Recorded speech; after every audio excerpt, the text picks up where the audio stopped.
Hi అందరికీ, welcome back to my channel.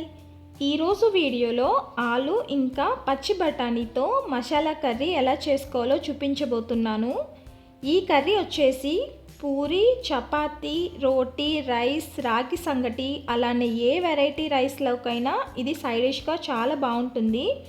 మరి recipe start చేసే ముందు మన ఛానల్ని ఫస్ట్ టైం చూస్తున్నట్లయితే సబ్స్క్రైబ్ చేసుకోండి. ఇంకా లేట్ చేయకుండా రెసిపీ ప్రాసెస్ చూసేద్దామా.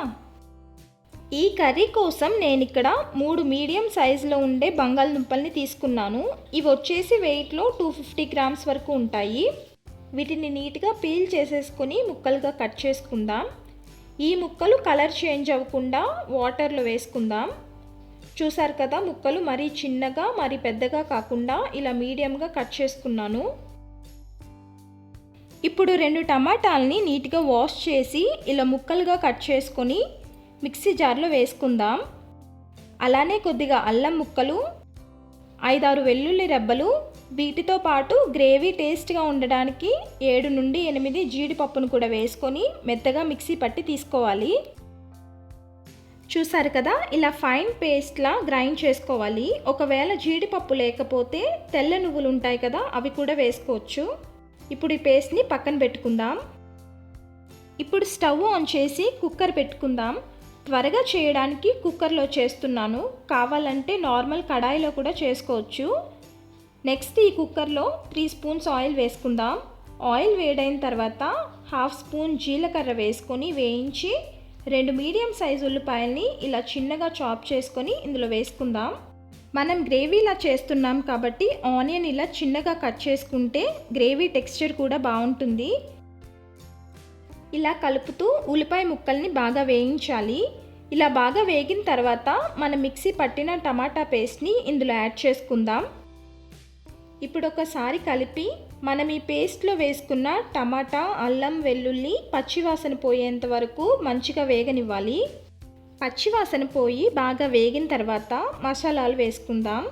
రుచికి సరిపడా ఉప్పు, మీ స్పైసీనెస్కి తగ్గట్టు కారం వేసుకోండి.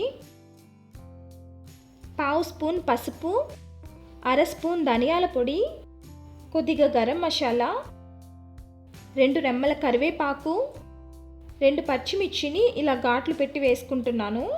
ఇలా అన్నీ వేసుకొని అంతా కలిసేలా బాగా మిక్స్ చేసుకోవాలి. ఇలా కలుపుతూ మసాలాలు బాగా వేగి ఆయిల్ సెపరేట్ అవుతున్నప్పుడు మనం కట్ చేసి పెట్టుకున్న బంగాళదుంప ముక్కల్ని ఇందులో వేసుకుందాం. ఈ ముక్కలతో పాటే పచ్చి బఠానీని కూడా యాడ్ చేసుకోవాలి. ముక్కలకి బాగా మసాలా పట్టేలా కొంచెం సేపు మగ్గించుకుందాం. పచ్చి బఠానీ ప్లేస్లో ఎండు బఠానీ తీసుకోవాలంటే 6-8 అవర్స్ ముందే నానబెట్టుకోవాలి. ఇలా అంతా మిక్స్ చేసుకొని ముక్కలు కొంచెం మగ్గిన తర్వాత మన గ్రేవీ కన్సిస్టెన్సీకి తగ్గట్టు వాటర్ యాడ్ చేసుకుందాం. వాటర్ యాడ్ చేసుకున్న తర్వాత ఒకసారి కలిపి టేస్ట్ చూసి ఉప్పు కారం సరిపోకపోతే అడ్జస్ట్ చేసుకోండి. ఇప్పుడు కుక్కర్ మూత పెట్టేసి 2 విజిల్స్ వేయించి స్టవ్ ఆఫ్ చేసుకుందాం. 2 విజిల్స్ వచ్చి ప్రెషర్ రిలీజ్ అయిన తర్వాత కుక్కర్ మూత తీసి మళ్ళీ ఒకసారి స్టవ్ ఆన్ చేసి స్టవ్ మీద పెట్టుకోవాలి. గ్రేవీ కన్సిస్టెన్సీ థిక్గా రావడానికి 4-5 బంగాళదుంప ముక్కల్ని ఇలా గరిటెతోనే మ్యాష్ చేసుకోండి. గ్రేవీ ఇలా దగ్గర పడిన తర్వాత ఫైనల్గా కొత్తిమీర అలానే కొద్దిగా కసూరి మేతి ఇలా క్రష్ చేసి వేసుకున్న తర్వాత ఒకసారి కలిపి 1 నిమిషం పాటు ఉంచి స్టవ్ ఆఫ్ చేసుకుంటే మన సింపుల్ అండ్ టేస్టీ ఆలు బఠానీ మసాలా కర్రీ రెడీ అయిపోయింది. మరి ఈ ఆలు బఠానీ మసాలా కర్రీ నేను చెప్పిన ప్రాసెస్లో మీరు కూడా ఇంట్లో తప్పకుండా ట్రై చేయండి. ట్రై చేసిన తర్వాత ఎలా వచ్చిందో మీ ఫీడ్బ్యాక్ని కామెంట్స్లో చెప్పండి. అలానే వీడియో నచ్చితే లైక్ చేసి మీ ఫ్యామిలీ ఫ్రెండ్స్కి కూడా షేర్ చేయండి. ఇలాంటి మంచి రెసిపీస్ కోసం ఛానల్ని సబ్స్క్రైబ్ చేసుకోవడం మర్చిపోవద్దు. Thank you for watching.